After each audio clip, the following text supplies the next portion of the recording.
Okay. I will call this meeting to order. Roll call, please.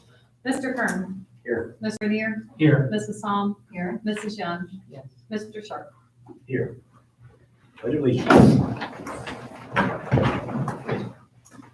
pledge allegiance to the flag of the United States of America and to the republic for which it stands, one nation, under God, indivisible, with liberty and justice for all.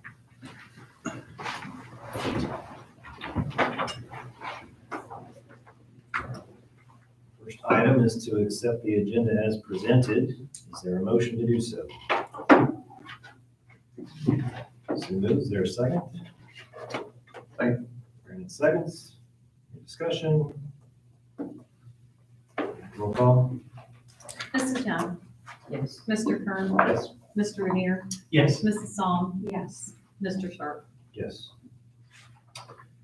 Consent agenda, accept the minutes from the previous meeting, and then approve retirement and resignation from Elizabeth Wills, elementary principal, Stephanie Kraft, fourth grade teacher, and Michael Brosovich, K-12 instructional mentor, pending hiring of the elementary principal later on. Is there a motion? Robin moves. Second. Brandon seconds. Discussion. Could we add the June 30th minutes that I sent you on Monday or Tuesday? Would that be possible? Or do you want to wait? We can. Finish this motion. Do it then. Yeah. Okay. Or do we, I guess we do an amendment. Just do it separate, it's Do cleaner. it separate. Okay. All right. So, any other discussion? Those in favor, or sorry, roll call? Mrs. Psalm. That was Yes. Once a meeting. Mr. Kern. Yes. Mr. Rainier. Yes. Mrs. Young. Yes. Mr. Sharp. Yes. All right, so then we could do a motion to accept the minutes of the June 30th meeting as were sent to us via email. You saw those. So, All right, Brandon moves. Second. All right, Justin seconds. Any discussion with that? Okay, roll call. Mr. Kern. yes. Mr. Rainier. Yes. Mrs. Psalm. Yes. Mrs. Young. Yes. Mr. Sharp. Yes. All right, public participation. Hannah. All right, so good evening, everyone. As you know, my name is Hannah Solomon. I am currently serving as the Amanda-Clearcreek FFA Chapter Vice President. Tonight, I will be providing you with a recap of our chapter activities and successes over the past 2 months. Since our last update, we had our annual awards banquet where we had over 100 members and their families present. At this event, we were able to recognize all of the hard work that our members put into different areas throughout the year, such as career development events and community service activities. In June, our chapter had a successful Top Spring fundraisers trip to Kentucky. 14 students attended this trip and toured the Kentucky Reptile Zoo and participated in Via Ferrata rock climbing operated by Southeast Mountain Glides, amongst many other activities. 12 members of the chapter officer team took a trip to Kentucky for the annual officer retreat. Throughout their time there, they did underground kayaking through an old mine and some hiking, as well as discussed and planned many upcoming activities for the chapter. In the end of June, 4 members participated in Ohio Leadership Camp put on by Ohio Farm Bureau and Nationwide. Those members completed various activities and workshops to better their leadership skills and were also able to meet the National FFA Secretary, the National FFA Eastern Region Vice President, and the National FFA President throughout their time at Camp Muskingum. Just over a week ago, the chapter had 43 members attend summer FFA camp. At Camp Muskingum, members were able to participate in a variety of activities, from motorboats to shooting sports and various sports tournaments. This year, our chapter had the most members present from any school in the state, which is a huge success due to all the valuable lessons and experiences members have while at camp. Lastly, Morgan Anderson, who is a recent graduate, is currently serving as the Ohio State FFA Vice President. This summer, Morgan has been very busy with FFA camp, a trip to Washington, D.C. to learn more about the agricultural industry and many other duties. Thank you. See no other public participation, so we'll move on to the treasurer's report. So first item is to approve financial about them, or you want to move first? Yeah, sure. I guess we can do first. I guess is there a motion that during discussion? Yeah. Robin moves, second, 2 seconds. All right, so. Okay. All right, so I think right before I left, I sent you guys a bunch of information about the end of the fiscal year.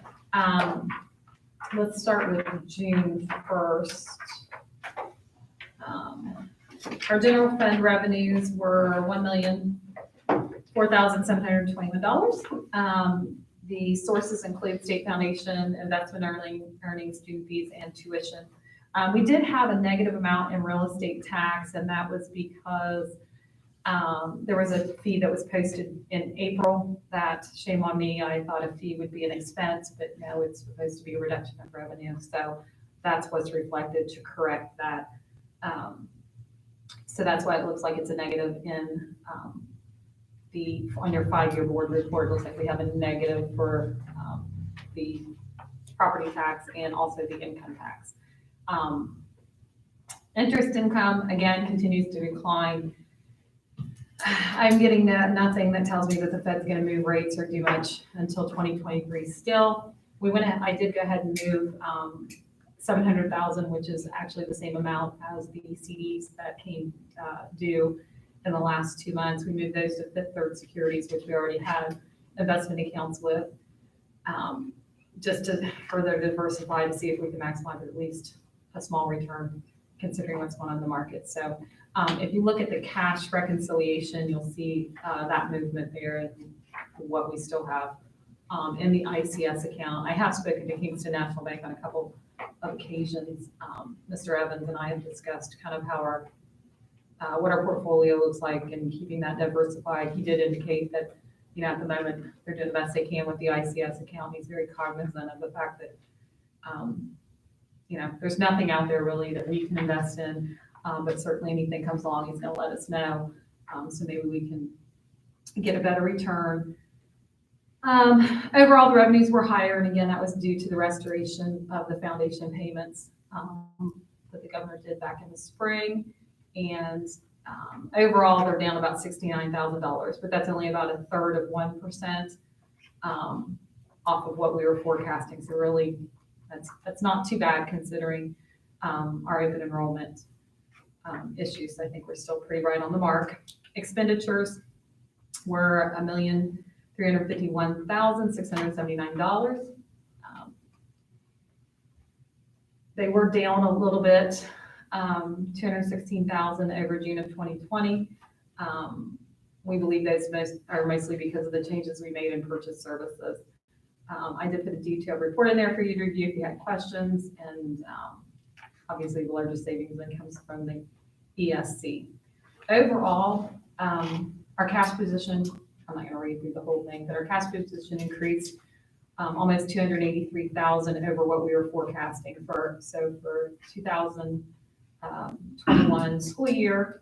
We have added $1.6 million approximately to our carryover funds.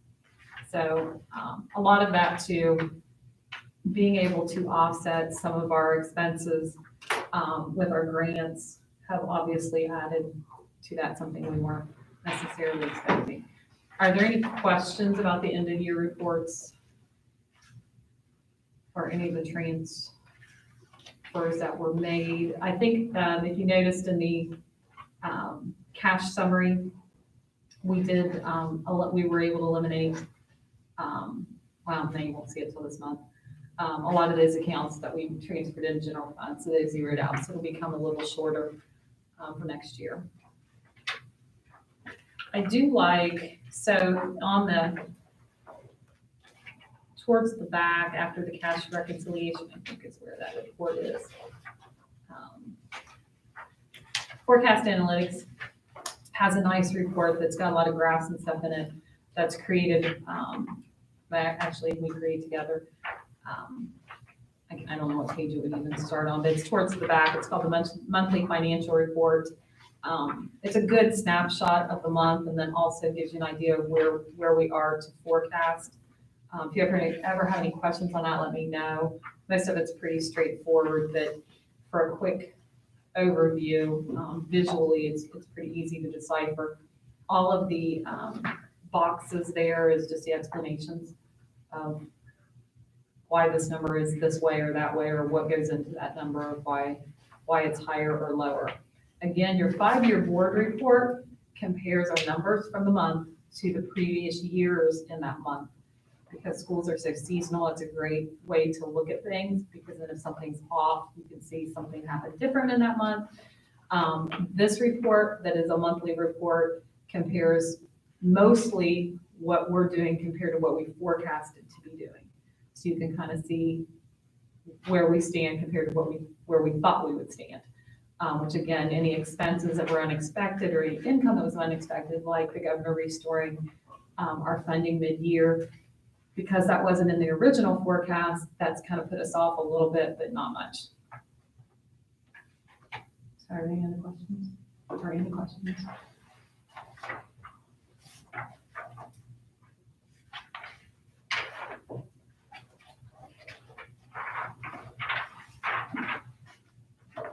The increase there to the cash balance, is that, I mean, is there anything else that's gonna come out of that potentially, or is that?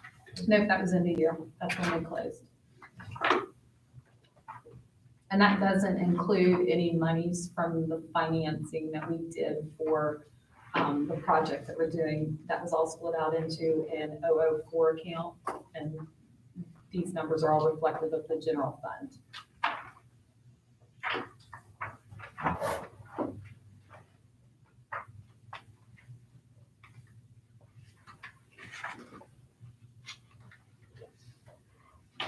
Anybody else? Any other questions? Any questions at all, I guess?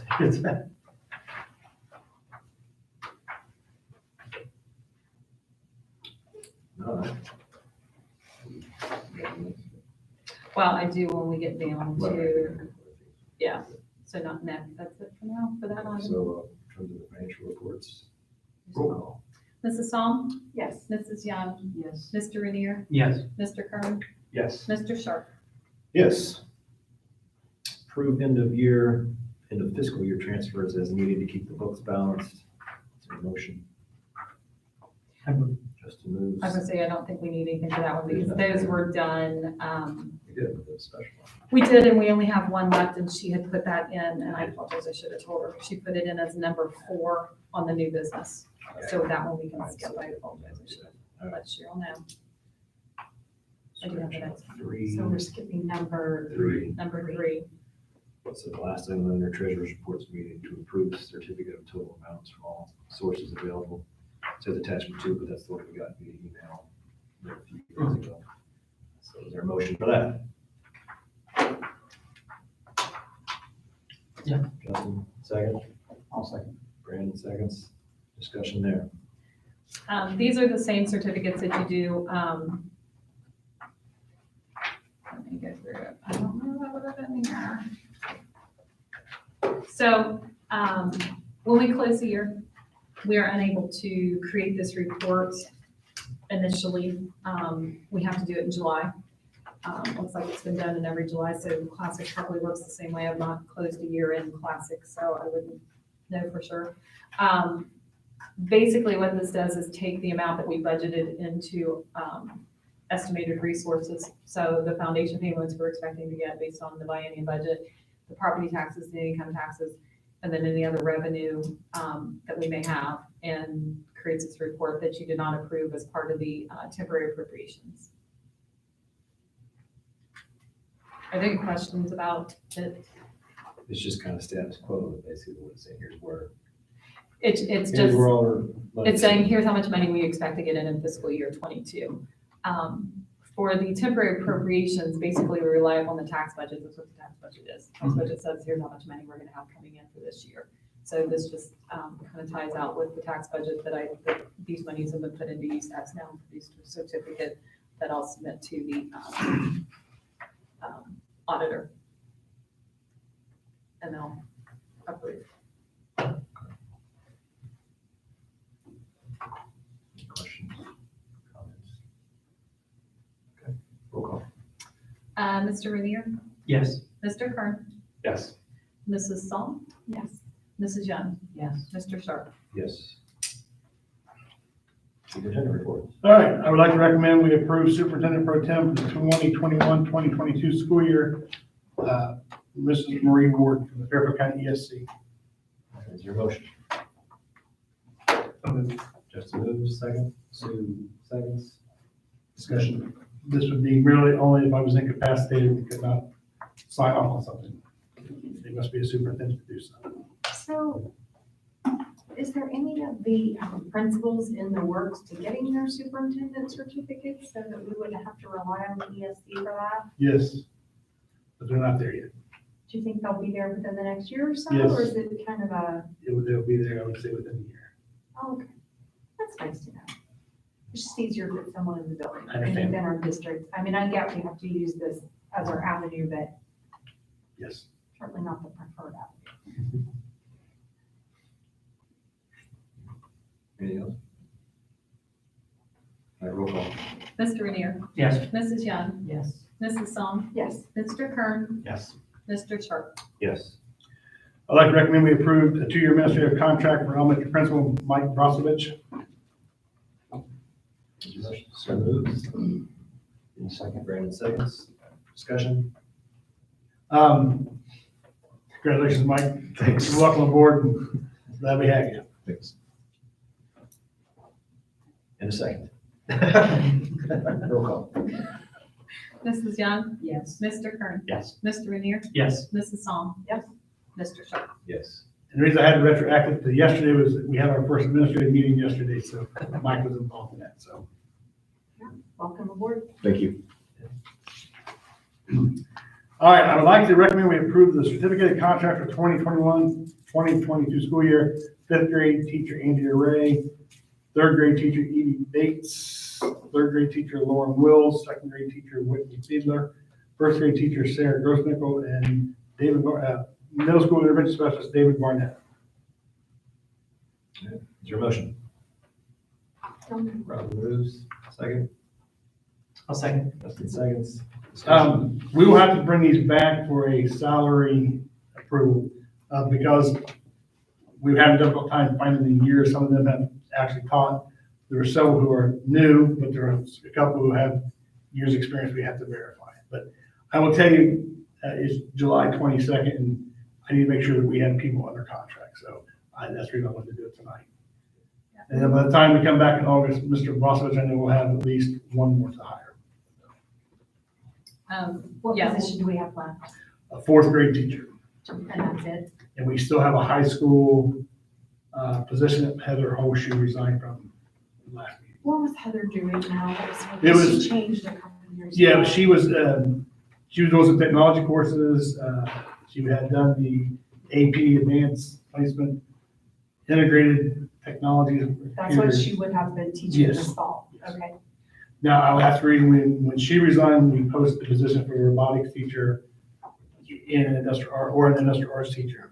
We interviewed a robotics teacher today, so So we're gonna do either or? either or. The industrial arts teacher though, we offered a woodworking type class. Is that gonna be taught by the BOE Right. boys? Yeah. So that will be separate of the Yes. robotics versus the Industrial arts. industrial arts. Okay. So we are having industrial arts, it's just, we don't have. It's limited. Okay. Yeah, in regards to how many classes we taught. They already do a woodworking Yes. class in the ag stuff. It even, I guess, a more substantial offer, yes, options. We actually have a dedicated person. I think that class was like sold out right away, wasn't it? Yes. The woodworking class, Mhm. I know it's very popular. All right, any other discussion on the contracts? So, Mr. Sharp, when we do that, Mr. Dick and I's plan is to put a full list of all new hires with their steps, education level, and then salary on the August. So we're very clear, because we have produced several contracts, as you know, that don't have any amounts or anything on them. So to correct that, we're gonna put them all in there, and then we'll have more contracts for you to sign that will replace the contracts that they received that basically just said they were hired. Yeah. So, Yeah. just to clarify. That's right, I love signing the signature. You're very good at it. All right, anything else? All right, roll call. Mrs. Psalm, Yes. Mr. Rainier, Yes. Mr. Kern, Yes. Mrs. Young, Yes. Mr. Sharp. Yes. I would like to recommend we approve classified contract for 2021-2020 school year full-time custodian Jordan Carroll, substitute cook, cashier Sarah Saxar. Another group of one-on-one educational aides, Rebecca Pierce, Kenny Smith, Julie White, Kelly Thaxton, Rachel Jones, Ray Predmore. And 1 year educational aides for classrooms, Lindsay Gilbert, Audrey Hart, Melissa Plank, Cindy Knotts, Heather Bell, Melissa Beatty, and Holly Callahan. Is there a motion? Robin moves, second. Sue seconds, discussion.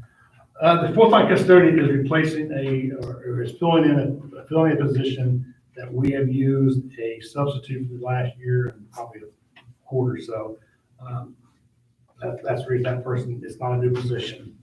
And then all the aides that you hired tonight were ones who were nominated in April, so. I don't know, I should have asked probably back on the other section. We talked about, I know we hire one full-time substitute teacher per building, Yes.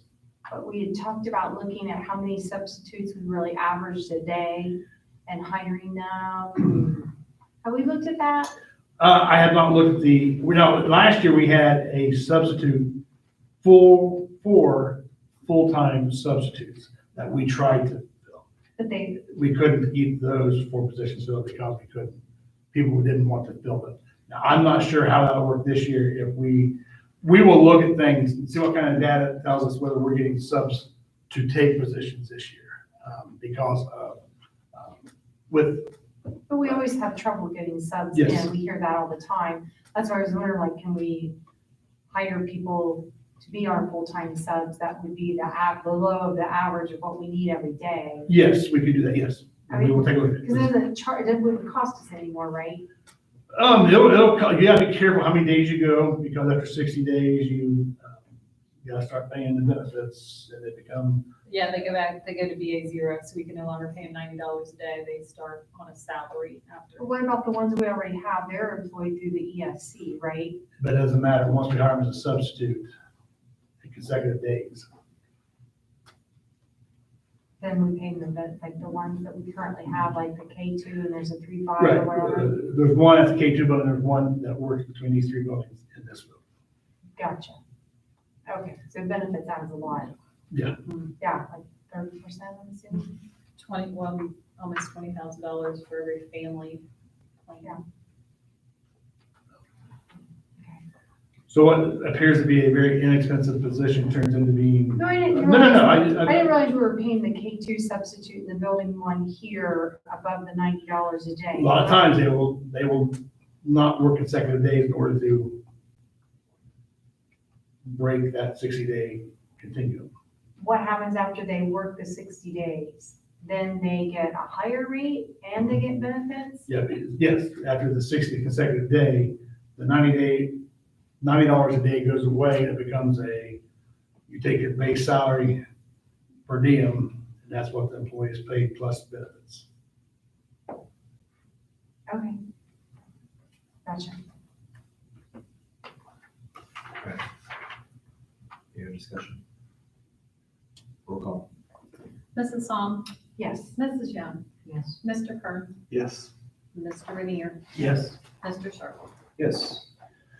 I'd like to recommend we approve the supplemental contract for middle school student counselor Kristen Leppert, team leader for 4th grade Nicole Meyer, team leader for 5th grade Stephanie Holbrook, and Title I coordinator Lori Lowe. Is there a motion? Justin moves, second, Brandon seconds, discussion. I thought one of those resigned. Stephanie Kraft, Oh, I had the wrong. that's the 4th Stephanie. grade position that. Gotcha. Okay, I'm like, got it. Okay. Stephanie Holbrook. Okay. Sorry. Did you say Hmm. No? Okay. Any other discussion on that? All right, roll call. Mr. Rainier, Yes. Mr. Kern, Yes. Mrs. Young, Yes. Mrs. Psalm, Yes. Mr. Sharp. Yes. I would like to recommend we approve volunteers for cross-country Lee Wright. Justin moves, is there a second? No. Probably seconds, discussion. Talked to Mr. Wright last night. He was riding his bicycle and chasing across country runners. It's a follower. I thought that was kind of clever. So I appreciate it helping Kyle and us. So thank you. I think he would be an entertaining Yes, he would. coach to have, for sure. All right, any other discussion on that? Roll call. Mr. Rainier, Yes. Mrs. Psalm, Yes. Mr. Kern, Yes. Mrs. Young, Yes. Mr. Sharp. Yes. I'd like to recommend we approve the 2021-2022 staff handbook as presented. Is there a motion? Is it? Yeah, well, I was just gonna say, it's really good. Yeah. Robin moves in. So I'll second. Justin seconds. Discussion. I know like at one point we had discussed attendance. Yes. Was that, I was looking through here and I didn't really see anything specific to it. Well, one thing that I had discussed with our association, and I'm getting data together that they've asked for to help us address some concerns that I think both sides of the fence here have. So there's nothing necessarily we could have changed in the staff handbook in regards to attendance. However, yesterday we worked on some things that we're gonna try to do to create, I don't know, incentives or some way of getting people to work more often than what we're paying their staff to cost. Sounds good. Thank you, sir.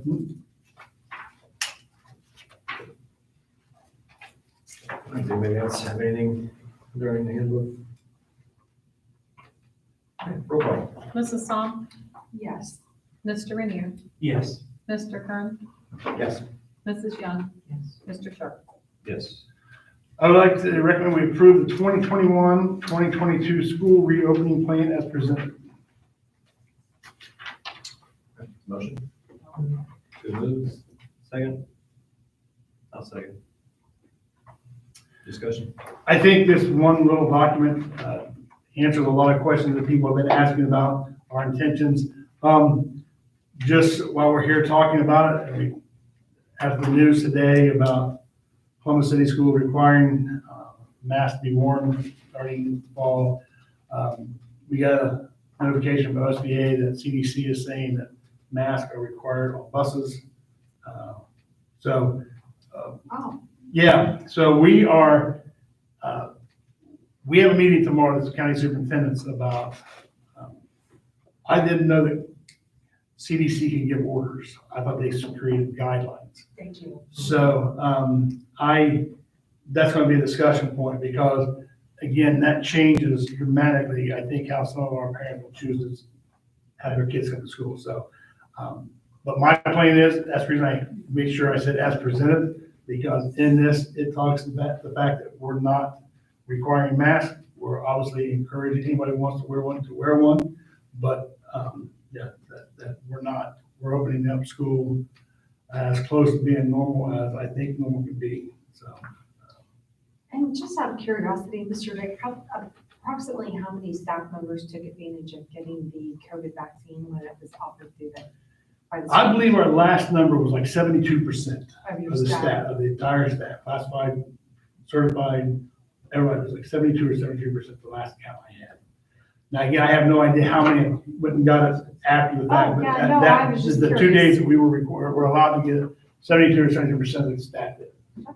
Because our average in the state, everywhere is like 50%. Yes. So if you apply that globally, that would be half the staff. So it's nice to hear that. Yeah. More than. We were reaching the 3/4 mark, so.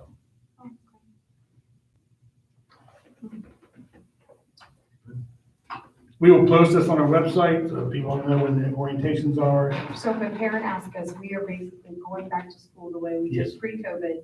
If you would like to wear a mask, you are encouraged to wear a mask. We'll still have hand sanitizers around that are working and.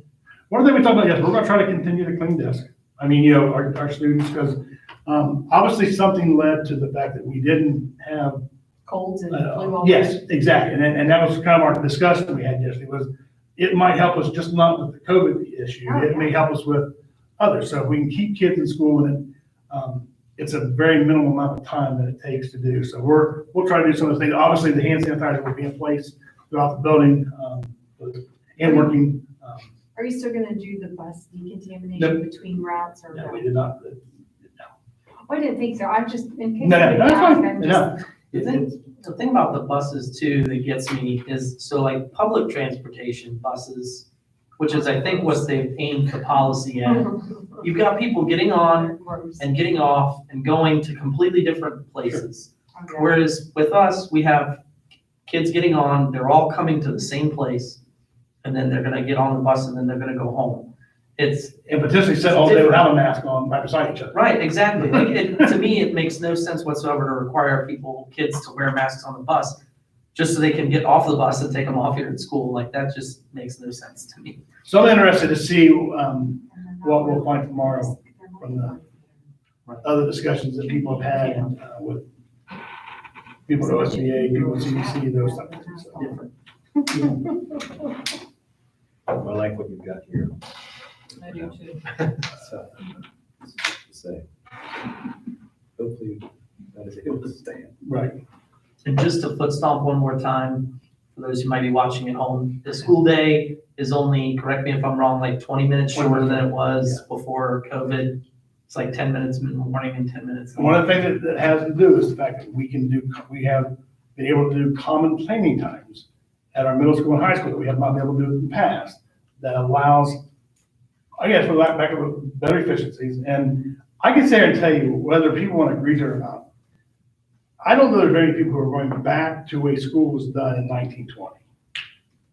COVID has led to, whether we like it or not, agree with it or not, it has led to a delivery system that's different than what we've been used to. And I'm not saying it's good or bad, it's different than what we've been used to. So, No different in the business world. I mean, yes, exactly, because how many are not across going the country have completely changed their work arrangements, so. Yeah, I mean, how many empty buildings will there be 5 years from now because people have figured out how we can do it from home and not pay overhead? And so, yeah, All right, anything else related to that? Okay, roll call.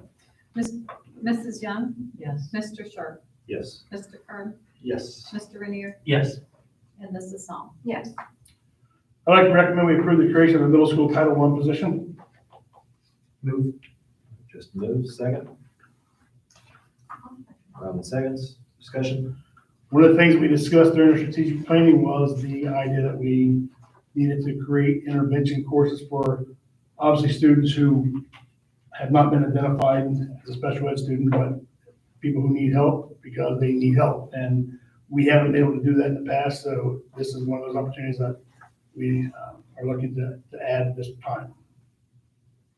This position, at least in fiscal year 22, will be mostly funded out of ESSER because it's actually addressing those gaps that we have, mostly created by COVID or a lot created by COVID.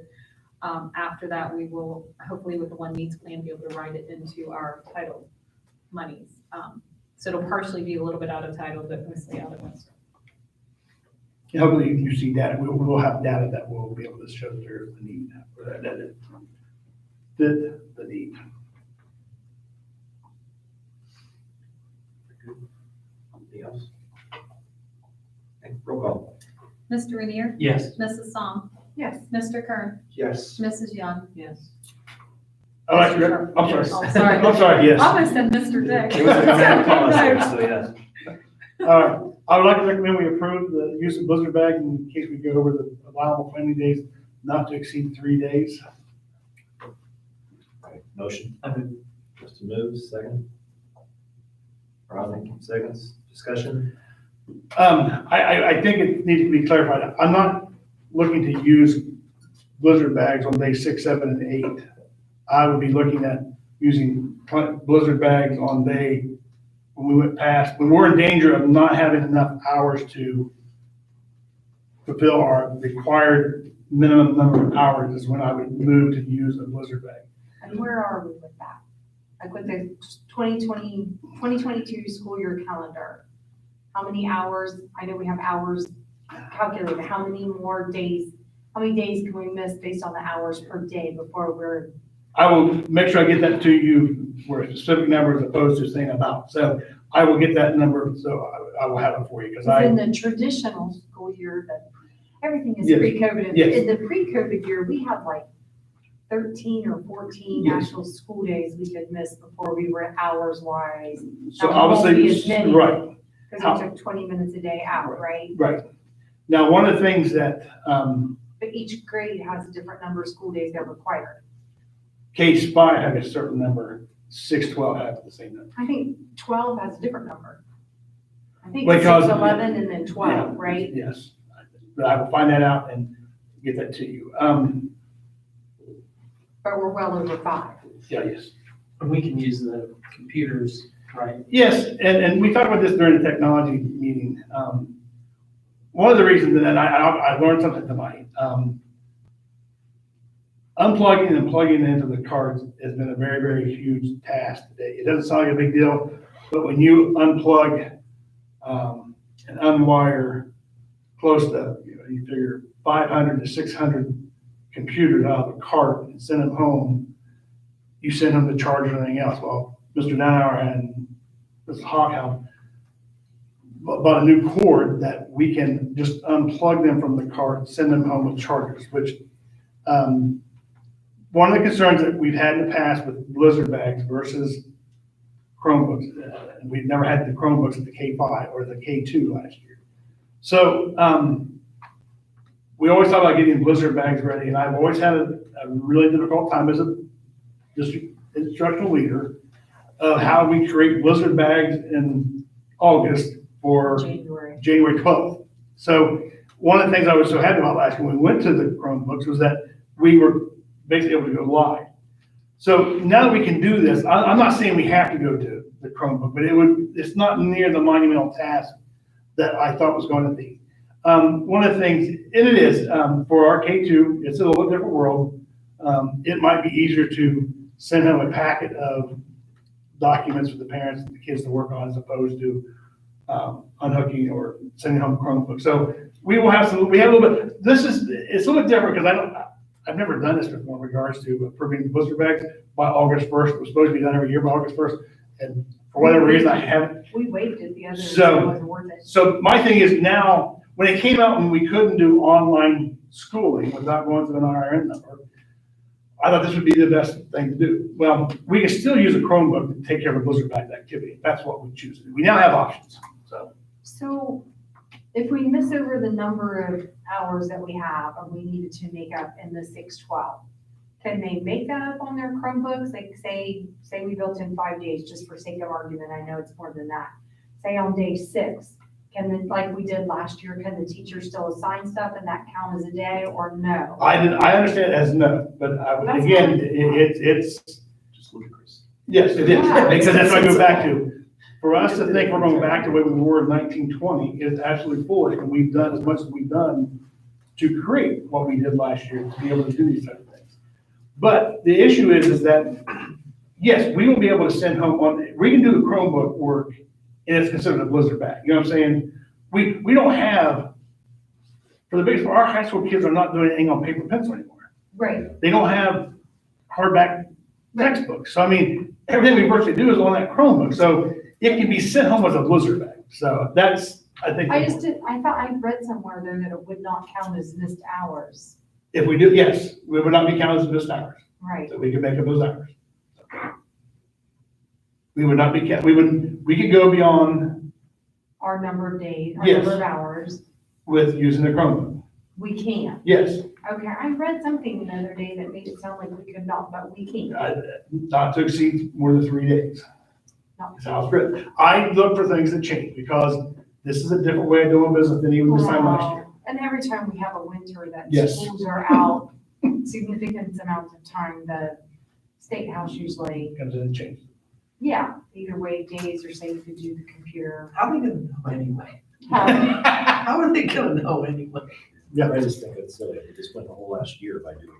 Yeah, that's why I'm like, Sending what in the out doesn't world? work for a couple days and we can make it. They just like, it makes no sense. When some schools were online all year last Yeah. year, yeah, oh, yeah.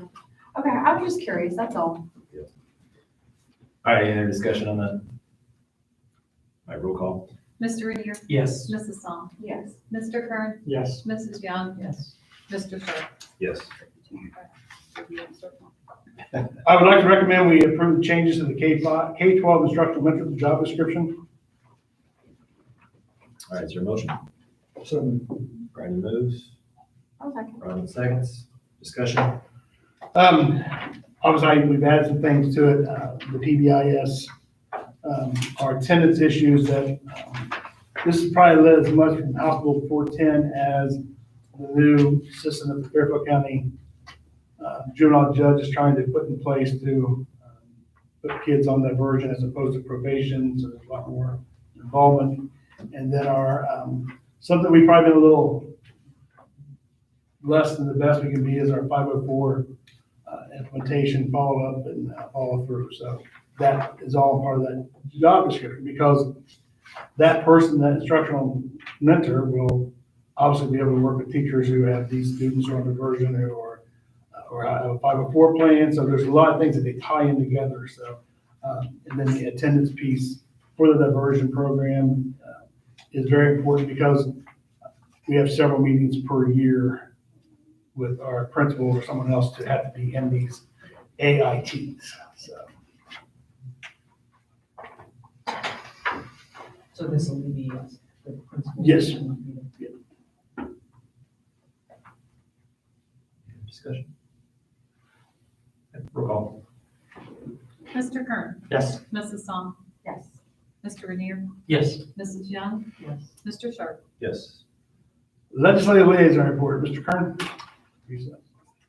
Are they in recess? They're in recess. They are in recess. I'll say no more. Obviously, I don't know if you talked about what was likely to happen during the special board meeting or not, the budget bill, but in the end, the conference committee did settle the negotiation process on the fair school funding plan. With a couple caveats, and which is going to make it interesting to see what happens after this biennium. So they, part of the negotiation at the end was to move all of the fair school funding plan out of permanent law and put it in temporary law. And the intent statement that had been included in the House's version, this is the General Assembly intention to have this as their long-term funding plan, was also removed. So, you know, the consensus was we'll do this for 2 years, does not have the full 6-year phase-in language anymore. And so we basically had a 2-year, you know, biennium budget plan for school funding. And I think that it could be very likely we'll be right back at a negotiating table again in 2 years potentially. So, but you know, I think the premise behind it was some of the concern that members of the Senate had. Let's try it for 2 years, see how it's going, not make that longer term commitment, and then plan to revisit it, you know, in the context of the state budget in 2 years. So we have a new formula for at least 2 years, and we'll see what happens 2 years from now. Other than that, there is one other bill that the governor signed last week. I'll get the number right, House Bill 244, which the legislature did put language in there that would prohibit public schools and state universities from mandating immunizations. So immunizations that have not received full approval by federal regulators. So meaning the COVID-19 vaccines, since they are kind of on that emergency approval status still, they're not fully approved vaccinations or immunizations. So there is that prohibition in the law now, so something for us obviously to be aware of. But they're on recess now, and I don't believe the first scheduled session date is until September 7th, I think that's second week of September. So on a little bit of break here in terms of legislative action. Closely related, we did have a state superintendent announce his intention to step down and resign, and so the state board will be looking for a replacement. And so that will be an interesting process over the summer. I think that's it. Thank you. Student achievement liaison report. I don't have anything really significant to report. The Student Achievement Liaison Networking Meeting is August 18th, and I'll be attending that. Hopefully there'll be some good stuff coming out of that. It's a 3-hour meeting. And so other than that, I don't really have anything to report for this evening. Thank you. New business, sure. First item there is capital plan budget review, which we did not have an attachment for at the time, so. Well, there really isn't actually a report. I asked Mrs. Pontius to leave it on though, so we could discuss how we're going to maybe work on the capital plan moving forward. So in the technology committee, we talked about some of the things that's going on that we're finally pulling together with FMX, which is one of the softwares that we have used for a few years now. With the boiler and chillers being one new and several renovated, rejuvenated, as well as the control systems and some of our larger ticket items. Obviously, these need to be planned out for when the next time will come that they'll either be replaced, upgraded, or what have you. FMX has a module that we can utilize, which we're starting to now do because of maintenance. We have a maintenance item on the new business where we'll start using that to track what we're doing to this equipment, what its useful life is, so we actually have something a little more concrete, a little more data-driven capital spending plan. With these buildings being 20 years old, there's gonna be some big ticket items coming up very quickly.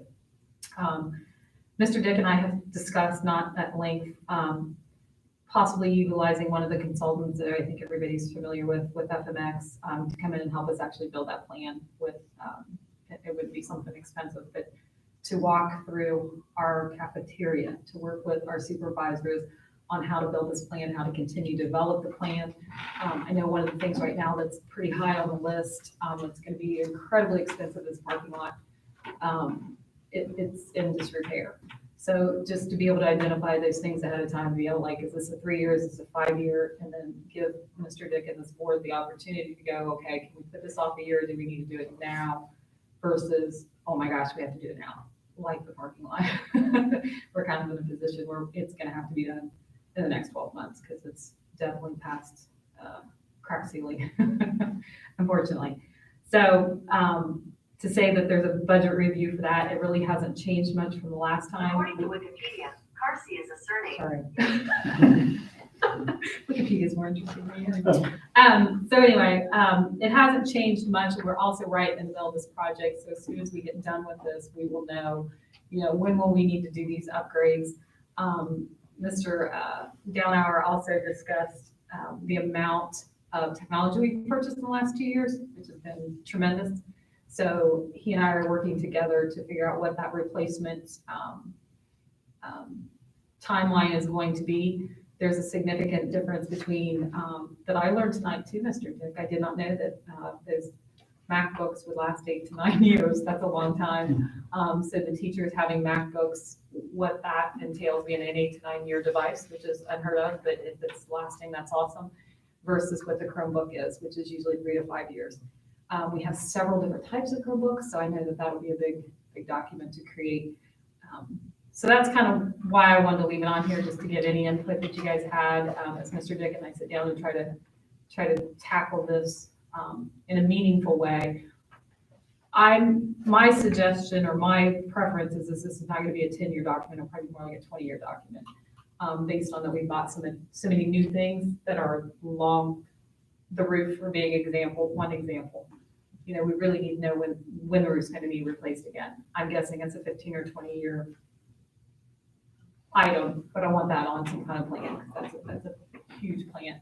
We don't right now have a funding source for our permanent improvement. So it's something as a board too, we might want to look at is how are we going to fund the 003, which is our permanent improvement fund, long-term. So any questions, any input, any ideas? Well, I know at one point we talked about, based on where the carryover was, and if it got to a certain point, that we would funnel a certain amount of money each year into the capital improvement thing. It was just a matter of what was a reasonable amount to. Correct. Yes, once money goes into that 003, we can't transfer it back out. So it's something that we want to be very mindful of when we do it, but that's a good idea too. I think we, in the end, our policy that we passed did not tie our hands to do so, but it was one of those things where treasurer's letting the board know where we stand, and then we can make considerations as a board about moving portions of that carry over into it if we're at that point. But yeah, I think that's.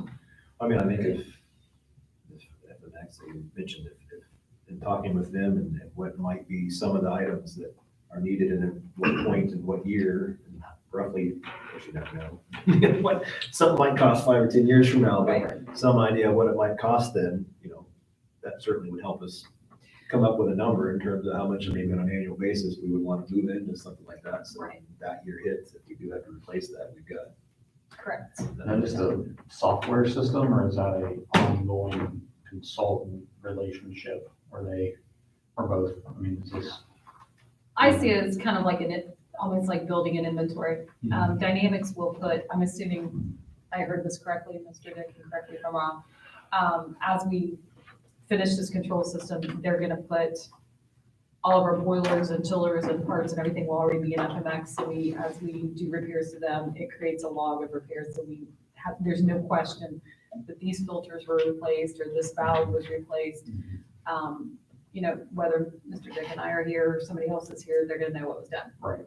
So my thought is this consultant will help us build that for all of the areas, not just the HVAC controls. Yeah.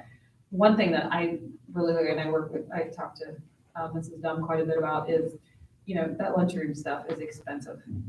It's, we're struggling right now to break even in the lunchroom, but one oven, which now her ovens and everything are 20 years old, they're $40,000. So if you have 2 or 3 ovens go down, it's significant. And pretty much if they were put in at the same time, we're probably going to be in that same boat. The combi ovens, I learn stuff new every day, is steam driven. So I've heard we have tough water here. And so if the filters going into the steam or that part of it, the water filters haven't been replaced or haven't been serviced, then you've got calcium buildup that's going to ruin your oven. Well, if one's going to ruin, they're all going to ruin because they're going to get the same water. So stuff like that, just knowing, having that stuff really budgeted out is certainly going to take the burden off the district of, oh my gosh, here's Well, an I extra think- $100,000 that we didn't realize we we're going to have to spend. I think it'd be good to start planning to replace them like in phases. Don't wait until they go down, maybe replace one and spread them out every 3 years or something so that you're not in that situation where they're all the same age and at risk of going down. It's kind of taking what we do with the buses Yeah. and taking them across the entire district because there's so many expensive things that, just like we were talking about painting, as we got to correct or fix the parking lot, do some stuff like that. Painting a room's not expensive. Painting an entire wing of this school is expensive. And that's something that we're gonna have to do. We're gonna have to replace windows at some point. They're gonna start leaking at some point. They're 20 years old. I hope we've been another 10 or 15 years, but you have to think about those things. 'Cause Sure. once they start, I want to say fogging up and sweating, then we know that, we gotta replace windows. So anyway, I think it sounds great. I mean, as you know, when you interviewed for this position, I went pretty much across the board. At the top of that list was capital budgeting. We all knew as a board that this is something that we really, really need to get on top of for the future. So sounds great. Yeah, hopefully working with. That's what makes sense to work with them and then break down, here are all the different items that, Right. where are we at, what's the warranty, or not warranty, life expectancy, of these different things and where they hit. I think if there's a software program or something we need to invest in to help facilitate that, it'd be money well spent. So make sure we stay on top of those things for the long term. the cool thing is I think, not that that's a very good statement, but the good thing is that, Mr. Dick and the leadership team here and you guys have we've got the resources already in place. We have the software, we have the technology. We are ready to go. We just now gotta put it in motion, and then, you know, these decisions that are like, oh, what do we do, becomes data-driven decisions, and it takes the liability completely out of, you know, yeah, we made this decision because of X, Y, and Z, not because I had a feeling that this was gonna happen. So that's the exciting part, is I don't know that the investment's gonna be very much to actually have a pretty robust capital plan that's based on data, so. Good job, Mr. David. FMX is a program that we pay for annually. And it is in the maintenance agreement that were approved tonight for the next 5 years, so that our maintenance will be recorded for at least the next 5 years to our software. I guess that was kind of what I was trying to. Yes. What do we need the board to set you up to be able to do It's in that? place now. All right, good. Is there anything else you I'm good. need from that? All right, good. All right, anybody else have any other comments related to that? All right, move on to the next item, then. Approve agreement with the audit of the state for the annual audit for fiscal year 2021. It's attachment 7. Justin, Second. and Brandon seconds. Any discussion? This is actually with LGS, Local Government Services, maybe? Is that what it stands for? It is our gap conversion. And we actually, strangely enough, started on the gap conversion. So we've already started with them and didn't realize we hadn't done this part. So I did speak with them in June. They were fine with us approving it in July. If you looked at the document, it had a June 30th deadline. I don't think they realized that we hadn't signed it either, because they'd already sent the documents to start the pre-work on the conversion. So.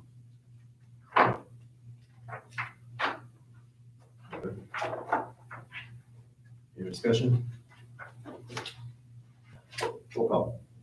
Mr. Rainier, Yes. Mr. Kern, Yes. Mrs. Psalm. Yes. Mrs. Young. Yes. Mr. Sharp. Yes. Next item, approve the following policies. Policy GA, personnel policies goals, which is attachment 8.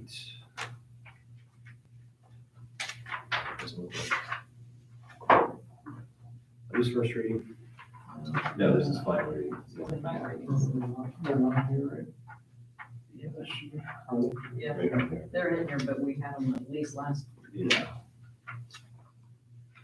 Trying to find 8, that's the reason why. It's right there, 7. I was gonna say- Sorry, Jamie. I couldn't find it. Oh, fearlessly I have always said it would be cool, and I know I know why it's not feasible, but it'd be nice if this could be numbered 1 through what have you, all the way, so we could just say, hey, what page are you on? 35, boom, there. Gotcha. That'd be cool, but I know why it's not easy. It would be easy, just take a pen and put it on there. Or I copy it. It would make it easier. Thanks. No, it wouldn't, because when you're scrolling through. Yeah, I mean, Yeah, Yeah, that's fine. that's a little fun. but that's okay. Do you have something? No, Does anybody got anybody? these are all complete as changes that you have provided. There wasn't very many changes on these at all, so. Policy EBC is emergency management and safety plans. Which is attachment 9.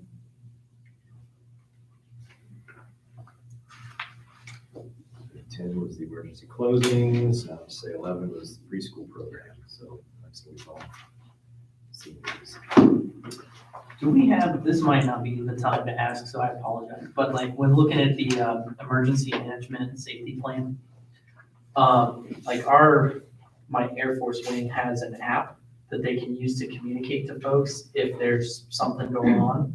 And I didn't know if the school has something like that, or if we've looked at anything like an app that we could use to communicate with parents, like, hey, you can update it if there's a snow day or if there's some other kind of emergency. I was just wanting to look at Mr. Rossman to make sure he was recognizing my higher intellect here. Because yesterday we discussed this Oh, about, so it's called, when we did our, in order to write a safety grant here later on, when the governor gives us the guidelines, we have to have a safety assessment, a threat assessment done of our building. Well, Sam Davis did one a couple years ago. The Department of Homeland Security did one. So when the sheriff's department came up to me last week, they had suggested an app that we are looking at, that we may be able to communicate quicker with the our. hospital has. Well, and what's super cool is like the R app, I mean, it has so many things, it has a link to the official Facebook page for like the school, Right. because I think they have one. It has the notifications, like if there's an emergency or something. It has a directory, a list, like you could put policies or whatever on there, so if people have questions, they can say, well, wait, hold on, let me look at the app. One of the things they pointed out to me from the sheriff's department I really liked was You can the use it fact on the that Wi-Fi at the football field. they could have an app for our staff to download, so we could communicate through the app during an emergency. Yeah, Now, the concern is that I'm not sure we could make anyone put an app on their probably. phone. But I know one thing would help us, because if walkie-talkies weren't working correctly or something, you would have hopefully another form of communication you would have between staff and us, so. I mean, in case of emergency, I would want the ability to communicate with somebody. Yes. So, Can you forward me the name of your app? I will, yeah, absolutely. Because I would like to. Yeah. What was the name of the app this year? Was it Navigate, Yes, Navigate Prepared? yes. Yes, that's what we use it to. I don't know Really too, nice there might be security things about this, so this might be an easy one to maybe say shoot down, but I had always thought, what if you could have an app, like for a bus rider to see where the bus is on your route? That way you know, okay, wait a minute, the bus is gonna be, there, it looks like they're behind. I'm not gonna go stand out in this 0-degree weather Right. until they get on my road or something like that. I could look into that. I don't know if that's a thing or not, but. I will certainly look into that. I would think in this day and age too, with the walkies, they're not a secure form of communication. I mean, Yes, you hope that. Well, you're talking about communicating with staff Staff. during a emergency or a crisis. If you're relying on the walkies, I get that those work if you don't have cell phone Sure. coverage, but But also, they are not a Listen to security those. because, I'll be honest, when you're listening to buses in the morning, you can hear other They're people talking, so it's not, in the height of an emergency, I'm not sure I want the ability for other people to know where Our buses on the route. our chefs are coming. no, that's the from, problem, so. because even the walkies that we use in healthcare, you never say anything about no personal identification or anything like that, They're a great way to communicate, so you're not running around looking for people, but they're not secure. Right. Oh, no. Right, so I guess I jumped ahead slightly because I didn't get a motion to approve those policies. So is there a motion to approve? I'll do it. Robin moves, is there a second? Second. Sue seconds. Now, is there any other discussion regarding any of those? Yeah, I do. I like the bus one too. Actually, it's a thing, because I know many times I've been out there thinking, I think there's a Yeah, when your lane's a separate app for quarter that, mile isn't long. There might be, I mean, Sure, other trains might Kind of like where's the Yeah. routing, You could track them as they were coming home from school. yeah, exactly. Where's my phone? Where's my kid? I always thought, and this is way off topic, I thought it'd be cool if they could put it on trash trucks so that I could know. If I could get like a reminder, like ding, your trash truck's on your road, you better hurry up. Get your trash out. I heard about I missed my trash guy the last 3 weeks. I need one of those. Technology, man, it can solve so many problems. I could hear that. All right, any other discussion? Oh, my gosh. All right, roll call. Mrs. Psalm, Yes. Mrs. Young, Mr. Kern, Yes. Mr. Anu, Yes. Mr. Sharp. Yes. Item 4, approve transfer 499-9001 EPA grant of $452.34 to the general fund. Is there a motion? I'll move. Sue moves. Second. Kevin seconds. Discussion. So this was one of the last ones. This is a grant from 2001 school year that's just been sitting there. So I did call the EPA and I think I sent out to you guys the information they gave me, which was basically, you can keep the money, because it's so old. They actually chuckled. They laughed just a little bit. Any? Roll call. Mrs. Young, Yes. Mr. Kern, Yes. Mr. Rainier, Yes. Mrs. Psalm, yes, Mr. Sharp. Yes. Item 5, approve a 5-year preventative maintenance and technical services plan with Dynamics effective August 1. Attachment 12. Is there a motion? I move. Justin moves. Second. Sue seconds. Discussion. By entering in this agreement, we are guaranteed a $690,000 savings over the next 5 years. So it's basically a no-brainer. Plus, we currently have a full maintenance agreement plan in place that will expire July 31st. We were going to, due to what GTC has been able to do for us over the last 3 years, repairing the building and putting it back to where it needs to be and having things upgraded maintenance-wise and everything else, we were going to go to a preventive maintenance program anyway. So from what this 5-year plan, if we had stayed on the full coverage, it's at least a minimum of another $120,000 savings. So between the two moves we're making here, we're saving about $800,000 over the next 5 years. And we get a whole bunch of data over Yes, the next 5 years, absolutely. which will be really beneficial too. Any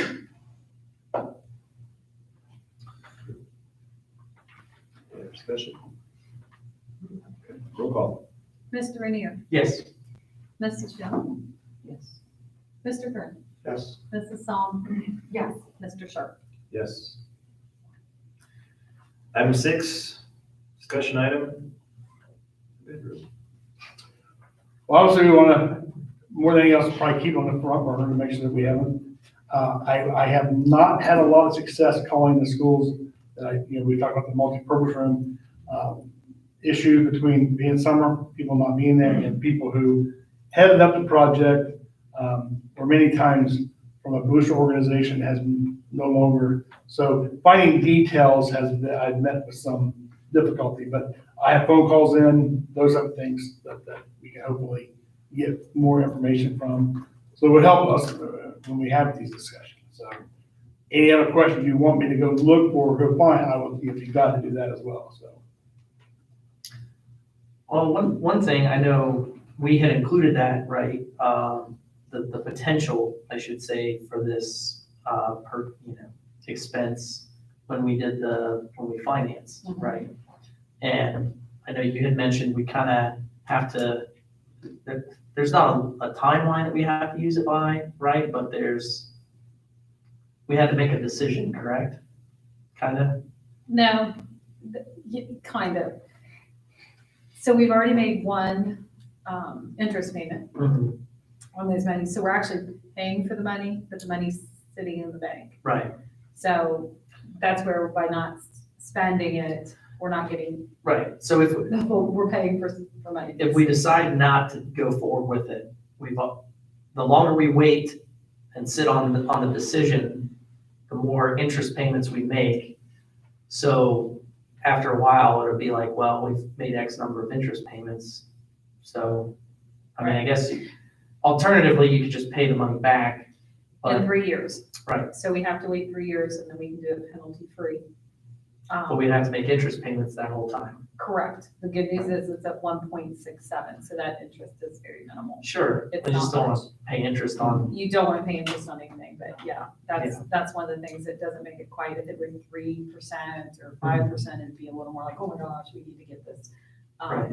But at 1.67, I think, we want to do it as soon as possible. I don't think this delay certainly would put us behind the architects. Mr. Dick at Pre-Military Bank Construction has said, don't try to bid anything until at least the first of the year. Delay right now, saving this money ultimately.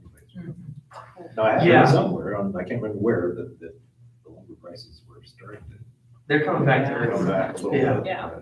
They're coming back to earth. But- So I They're think gonna have we're to still, sell but the that's lumber they bought expensive before they, Well, before they pass that on. Labor's still an issue too. Oh, yeah. And contractors who weren't able to work for a large chunk of 2020 are just now getting all of that work done. So there's benefits to waiting. But Is there, I guess the one thing ultimately we need to try to decide is if we're gonna make it more of a multi-purpose for that. That also works on, again, primarily the goal, it works for the band, but what are other things that would work for that space, that we wouldn't The band space. multiple, that we wouldn't multiple years from now want to do something more in that, I mean, you can talk about combining it into some kind of a athletic thing as well, but, who knows, a couple years from now, there's a perpetual discussion of a new field house or various things, would it make more sense to combine something with that? Whatever that might be a few years from now, but what would make more sense from just a school facility standpoint that. Are you talking about the theoretical new multi-purpose building? Is that what you're talking about? What the combined use of that new facility would be? Is that what you're asking, Kyle? Well, I just mean, Or the existing band room space? I'm just confused. well, I'm talking, I guess I'm talking about for the new facility, Yeah. what was gonna be the band room? Right. If we try to, again, make it more of a multi-purpose, so it gets more uses out of it, what are the other uses that would make sense? Sure. I mean, we talked about maybe, easy thing, say for a room that size, gym space, whatever, Mhm. get a basket on your side or whatever, I suppose that could work, but. Well, I mean, I think that's the nice thing about how they construct these multi-purpose facilities. You kind of make it into fit your needs. I know Mr. Dick said it would be nice to have something for, more open space for even just inside recess for the kids and stuff like that. But, I think there's some if you have needs for this, some of the sports programs. One of the things that I would be interested in as part of this conversation is well over a year ago, we might be pushing 2 years ago now, we approved the ability for the athletic boosters to build a multi-purpose building that they, kind of proposed to be primarily for baseball, softball program, have indoor batting cages, but that it would be constructed in a way that would be open and multi-use. But I've not heard anything about progress on that.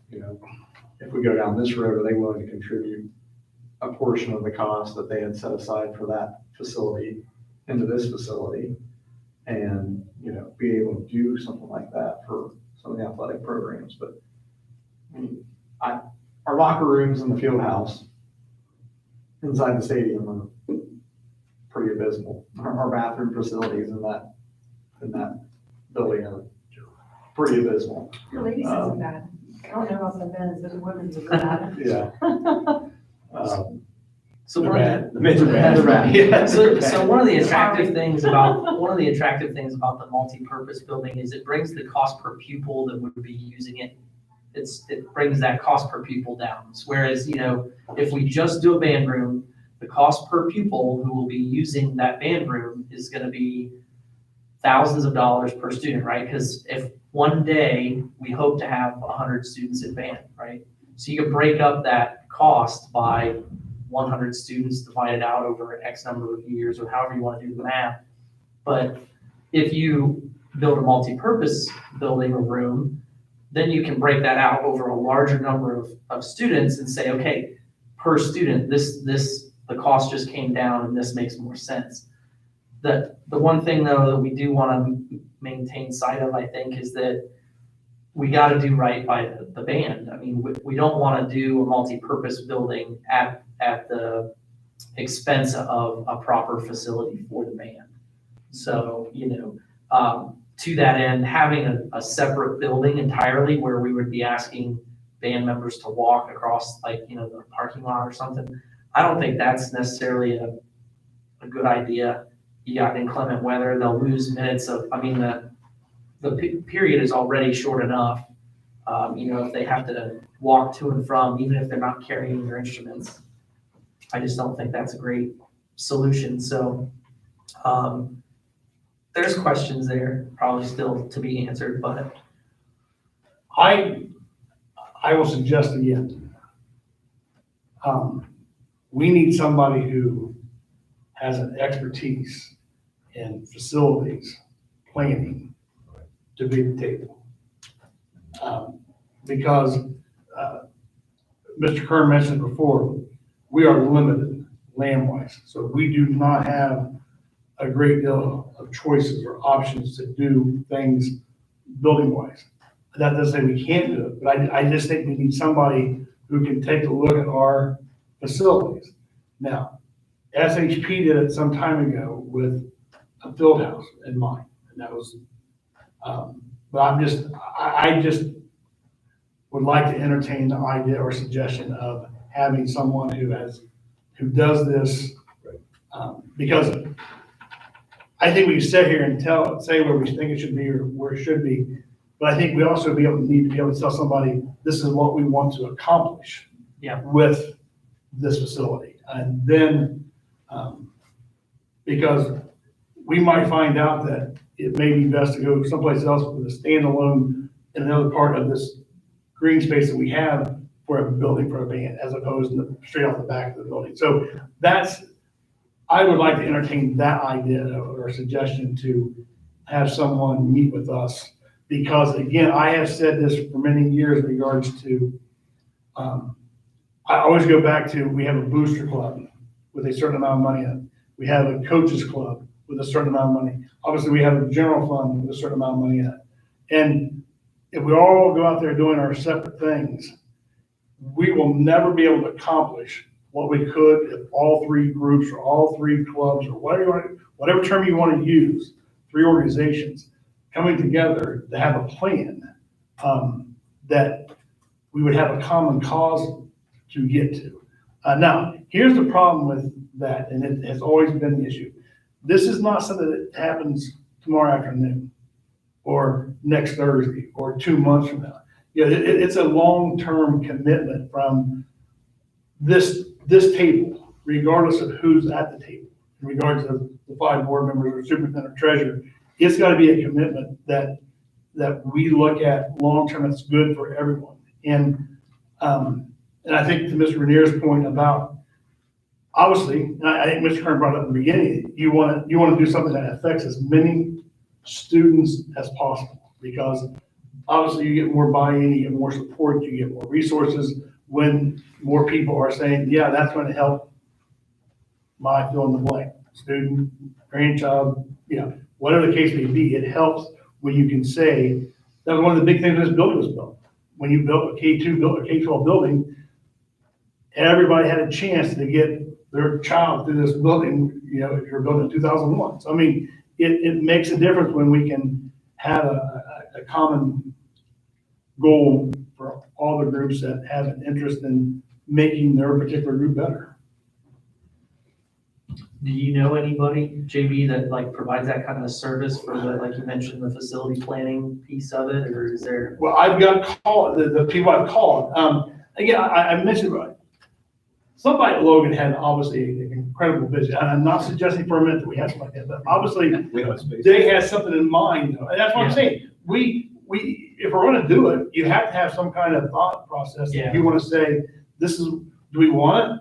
Rent it out every week? Do we want to make it closed? I mean, that's the kind of thing that we have to come up with and moving forward, so that I can get a hold of somebody that I can at least talk to and have more information to you for the August meeting. Okay.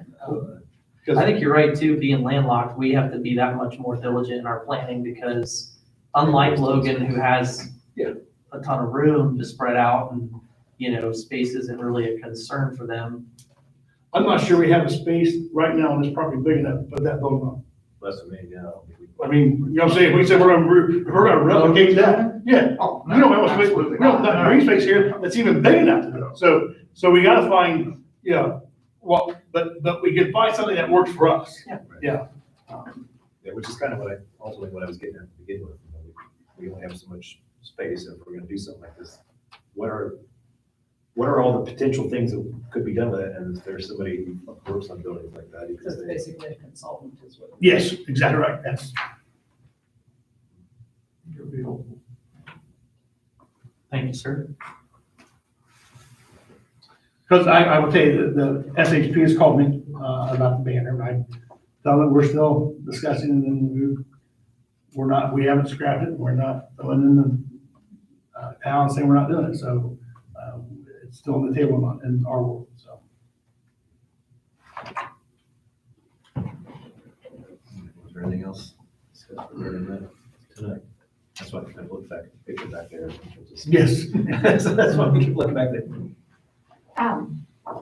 Can we discuss the ticketing thing? Because I think that's gonna come back on the school board members. People are gonna ask us a lot of questions. Mhm. I want to be prepared to answer them.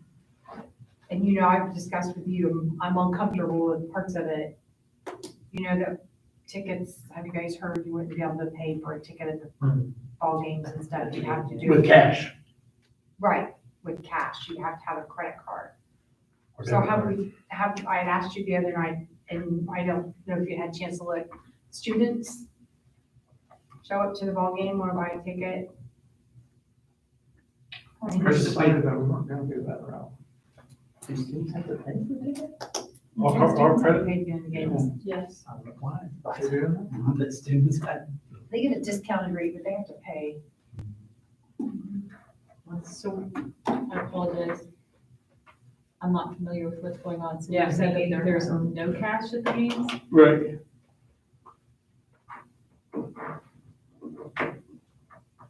We can, I'm just telling you, in my world, it doesn't matter, so that, Okay. I thought the concern was the cash count every night. No, the concern was offering more options for people to pay. I mean, we've been taking cash since 1920, cash still works, I think. So then we should not do hometown ticketing then.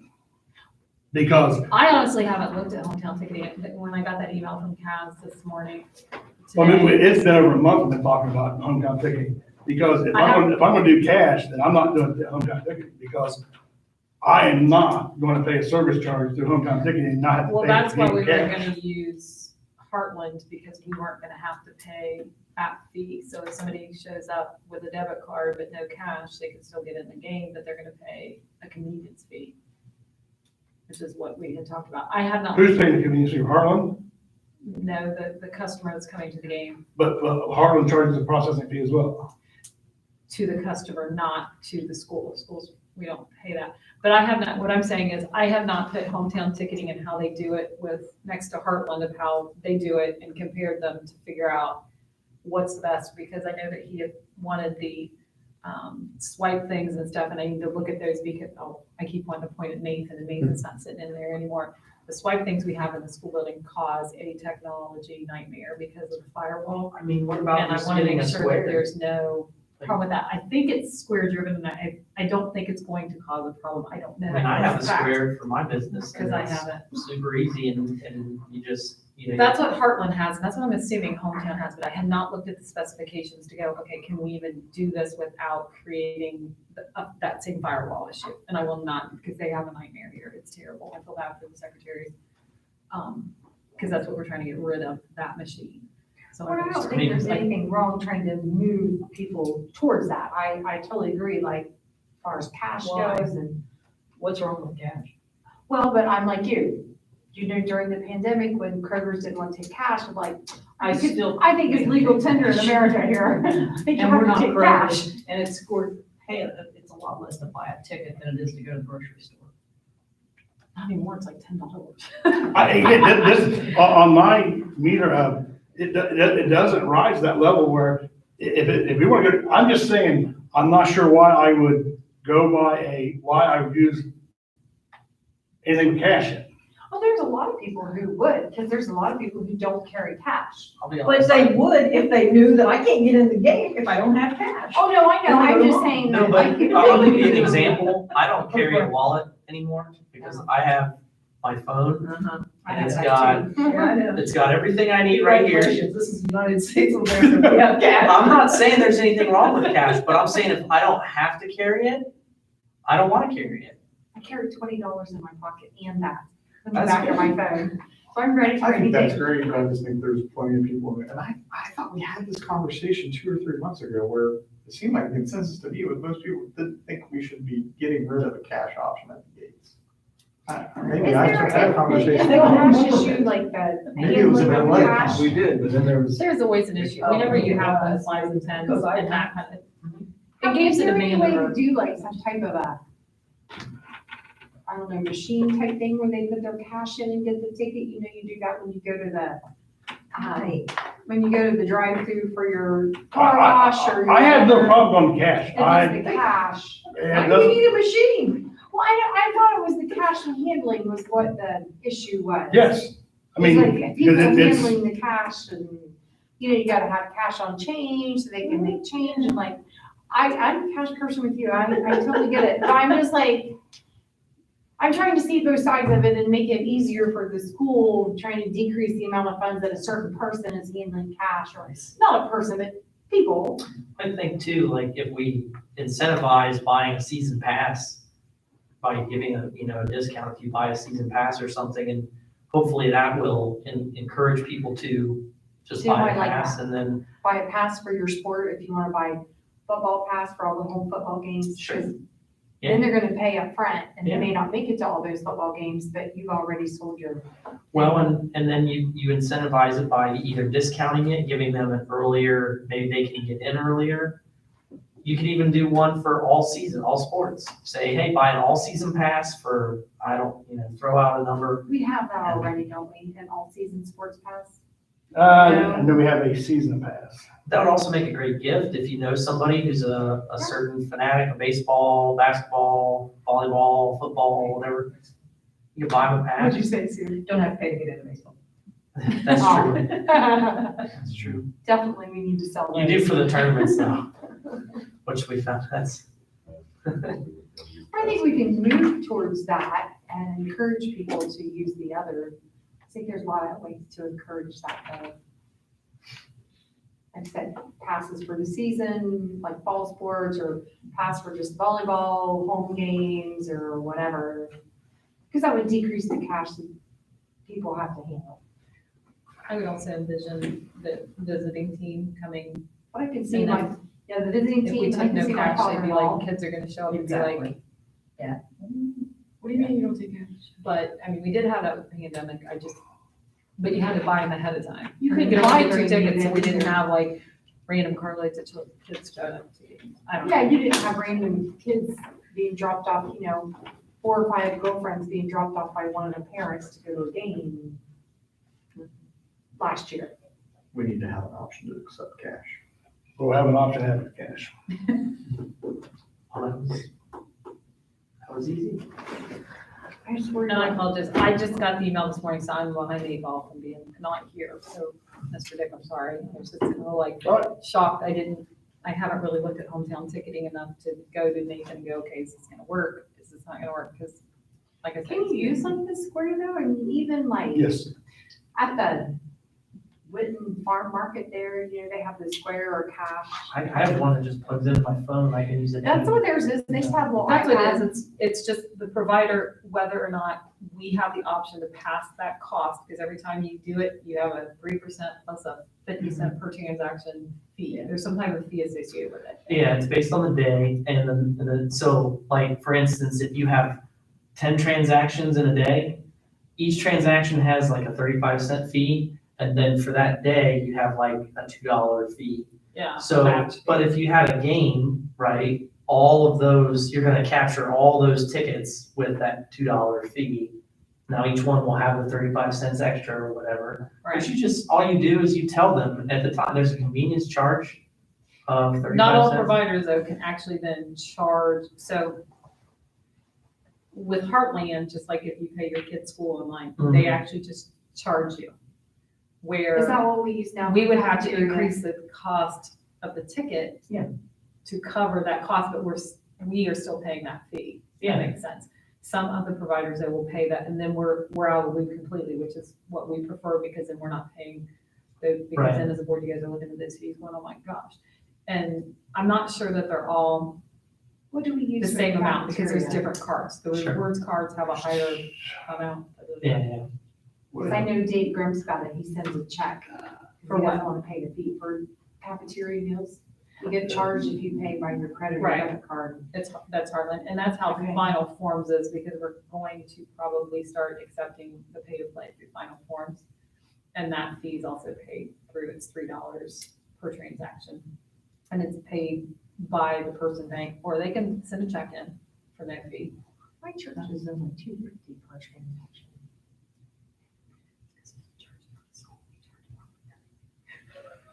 You charge more than God? Nothing wrong with that. We are way more expensive than God. Either rate. So that's what we've kind of been looking into, is comparing what are those rates, what are those, because every provider has a different rate structure. What we have right now through the school is through Kingston National Bank. And it's So we know we want to take cash, we know we want to have options, and we'll just look at maybe what some of the options are. Right. Sounds good. All right. Any other discussion items? I do, I'm sorry. I just want to make sure it's time to register for OSBA Capital Conference, and I just want to make sure everybody is wanting to attend, and I can get you all registered. Not everybody typically does, but I'll probably, I Okay. haven't looked at it, I just got an email today, I haven't tell you that. but- So it's Sunday, Monday, and Tuesday, Um, November So, November what? 7th, 8th, and 9th. okay. I'll be on state. I'll look at you all, excited you have an excuse. I've been a couple years. And I love going. I mean, I think it's fascinating what you learn there and what other schools do. It's difficult to bring it home and implement it. Yeah. Just depends, there's some certainly good ideas. That's how I feel. It's stupid. So there is Yeah. discounts at, I think, 6 tickets. So that's kind of why I was asking, just to see what exactly we need. And I don't know if it's started tickets, but the administrators go to. Yeah, what we usually do is, Just get the group. yes. So Mrs. Young, do you have any interest in going? I have to actually put your names down. And I haven't seen it. Is it 3 days or nothing? I mean, Yeah. I might be able to go to the Sunday one, but I'm not Okay. gonna miss work for it. I'll put you down. No, it's not you can go as much or as little as you want. You can pick out certain sessions if you just want to attend those. It doesn't have, was it last year that you could go, there was I know they have an app every year, but you could actually go and download the sessions. Last year. Virtual. I'm not sure that they'll do, I have not Last seen. year it was all virtual. Yes. Right. But you still had to register last year, didn't you, or no? Because they certainly Mr. have some Kern, good sessions. Are you interested in all? I would be interested, I can. Okay. Give you a. When do you have to know, what's the registration deadline? I'm just gonna turn it in and we'll get the 6th, and I have to just put some people on it, so we're all good. Okay. Yeah. Tuesday. I have further questions on it. Oh, yeah. Okay. Any other discussion items? Then I need a motion. I move. There you go. To adjourn from Justin. Is there a second? Oh, yeah. Robin seconds. Discussion. Roll call. Mr. Renier? Yes. Mrs. Psalm? Yes. Mr. Kern? Yes. Mrs. Young? Mr. Sharp? Yes. Mr. Rotherridge, could you kindly push it on, please? And then close the little screen. She gets a little paranoid. I don't blame her. There's been Told more, you about keyboarders, as I. there's been I sent it